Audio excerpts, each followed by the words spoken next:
पत्रकार अमेरिकेहून आले होते. जा म्हणजे तुम्ही त्याला हुडकून काढा आणि त्याचा सत्कार घ्या, अजिबात थांबू नका इथं म्हणजे. मग म्हणले मला बारामतीत आलो, मी हुडकून काढलं तर ती दलित वस्तीत राहत होती. मी त्यांना हुडकून काढलं आणि बारामतीच्या चौकात सभा घेतली. अनेक किस्से आहेत. फार मोठा माणूस, पण बारामतीतल्या सुद्धा धनगराला कोणाला सांगता येत नाही की बारामतीत हा माणूस झाला म्हणून. ही समाजाची अवस्था आहे. एखादा कवी, एखादा लेखक होत असतो, तो लिहित असतो, पण त्याला उचलणं हे समाजाचं काम असतं.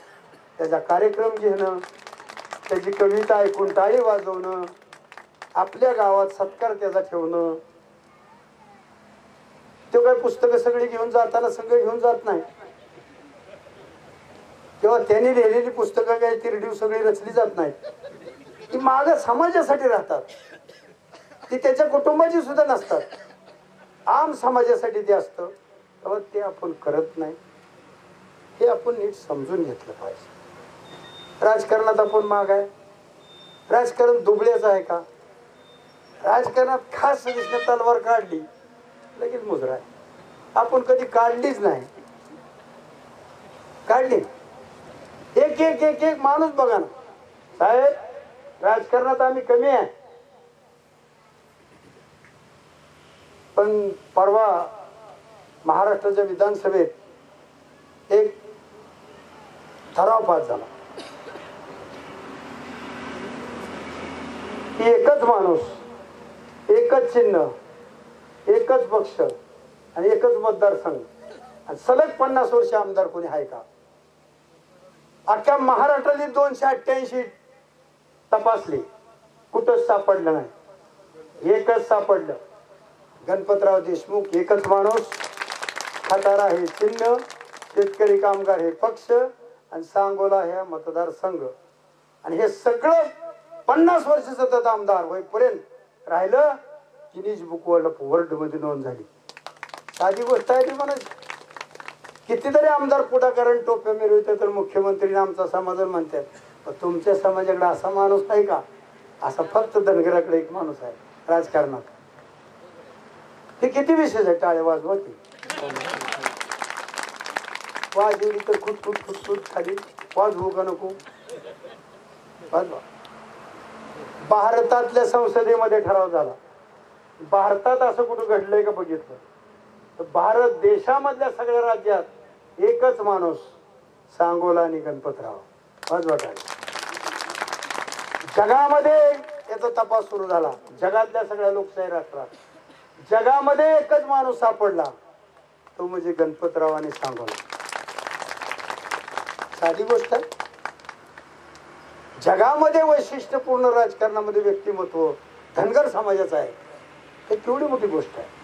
आणि म्हणून साहेब, विधान भवनाच्या पुढे आता शिवाजी महाराज आहेत, या बाजूला यशवंतराव चव्हाण आहेत, या बाजूला ज्योतिराव फुले आहेत, आणि शिवाजी महाराजांच्या या बाजूला बरोबर आता विधान भवनाकडे असं बोट करून उभा राहिलेला गणपतरावचा पूर्णात कृती पुतळा उभा राहतोय.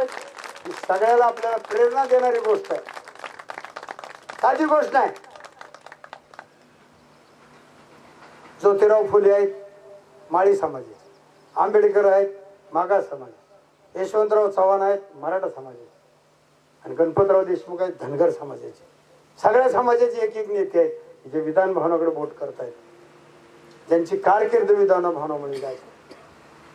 पण चारित्र्य काय?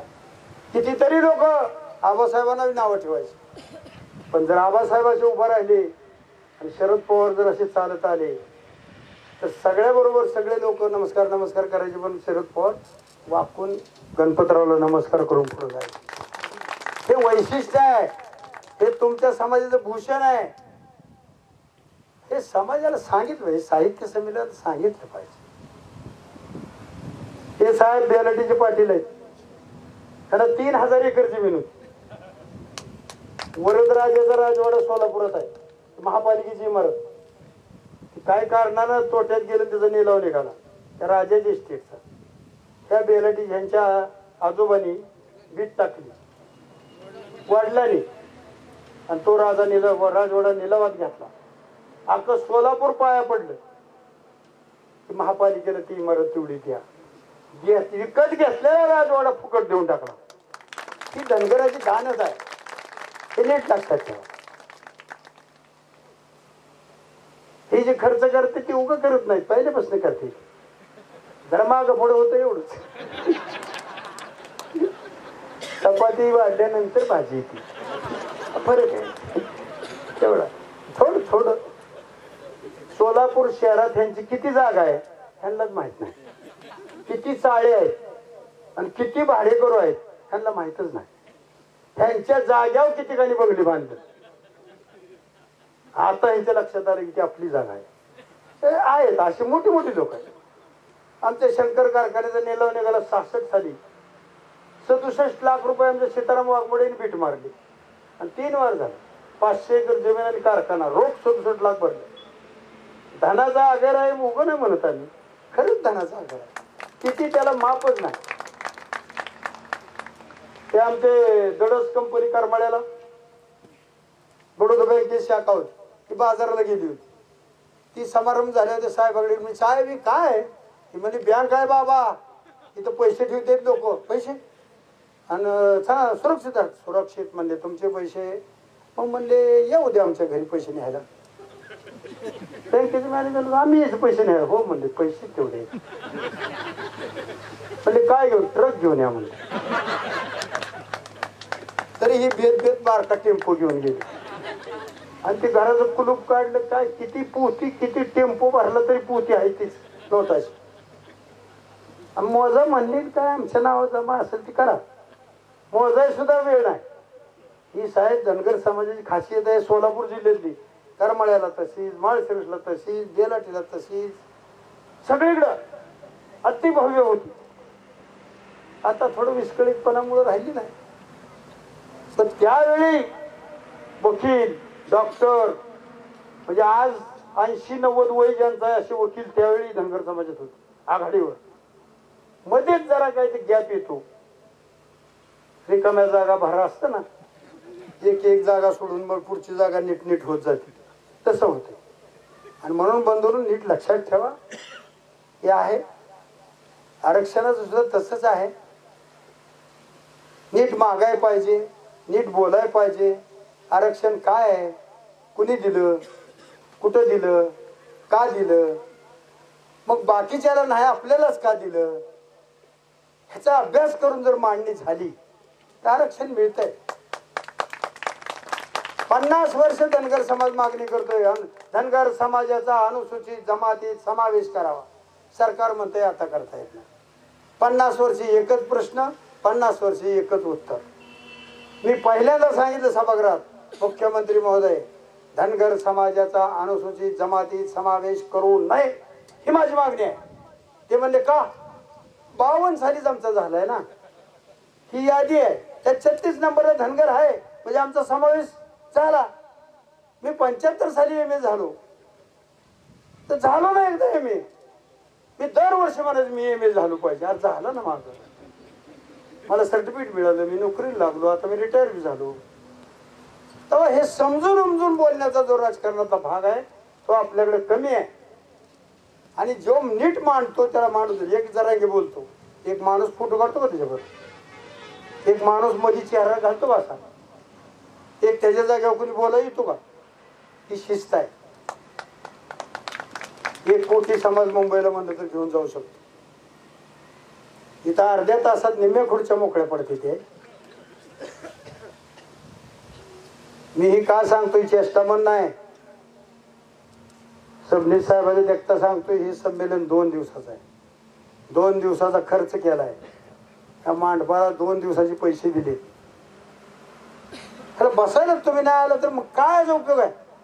करणाऱ्याने करायचं कशासाठी? पण काय त्यानं दिलंय आपण म्हण करते ती, त्यांना करावं असं वाटतंय समाजाप्रती म्हण करते ती. आपण सगळे त्या दृष्टीने प्रयत्न करा.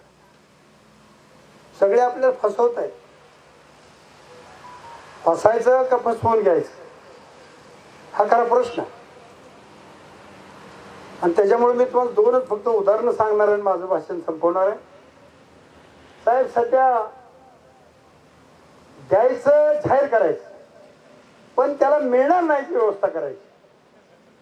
आणि इलेक्शन पुरतं त्याला नाचायला लावायचं आणि इलेक्शन झाल्यावर ते आता कोर्टन केलं नाही त्याला आम्ही तरी काय करणार असं म्हणून ते शब्द करायचं. एकदा मी कोल्हापूरला चाललो होतो. गाडी फलटणच्या स्टँडवर थांबली. तिथं एक पोरगा आला. कसं चाललंय बघा आता सध्या सांगतो. पोरगाला पेपर पेपर लोकमत समाज पेपर पेपर पोरग ओरडत होतं. माझ्या शेजारी एक सुटबूट घातलेला माणूस बसलो होतो. सुशिक्षित होता. त्याने खिशातनं रुपया काढला होता. ही मागची गोष्ट आहे. पेपर त्यावेळेस रुपयाला मिळायचा. पण ती काय पेपर घेत नव्हतं. ती पोरग 3-4 वेळा खिडकी बसणं गेलं पण ती नुसतं त्याच्याकडे बघायचा. मी शेजार नाही ह्याच्याकडे बघायचो. त्याने असं का करतोय म्हणलं. पेपरवाले जेव्हा ड्रायव्हर बसला कंडक्टरनं टिंग टिंग वाजवलं तर गाडी सुरू झाली त्याला पोरा इकडे पोरग पळत आलं. काय म्हणला मला एक पुढारी घे. त्याने बरोबर पुढारी घेतला. पेपर घेतल्यावर गाडी चालत चालत त्या पोराने रुपये दिला. त्या पोराने झेलला असेल. पुढे गेल्यावर ती लागलं पेपर वाचायला. मी म्हणलं एकदम लागला हसायला. मी म्हणलं आता हसाय काय नाही. ती म्हणला त्या पोराला ना फसवलं. म्हणलं कसं काय फसवलं. मला गाडी हालताना पैसे दिले ती खोटा रुपया त्याने दिला आणि मी पेपर घेतला. ती खोटा रुपया बदलून द्या म्हणाय संधीच मिळू नये म्हणून त्याने गाडी हालताना केला.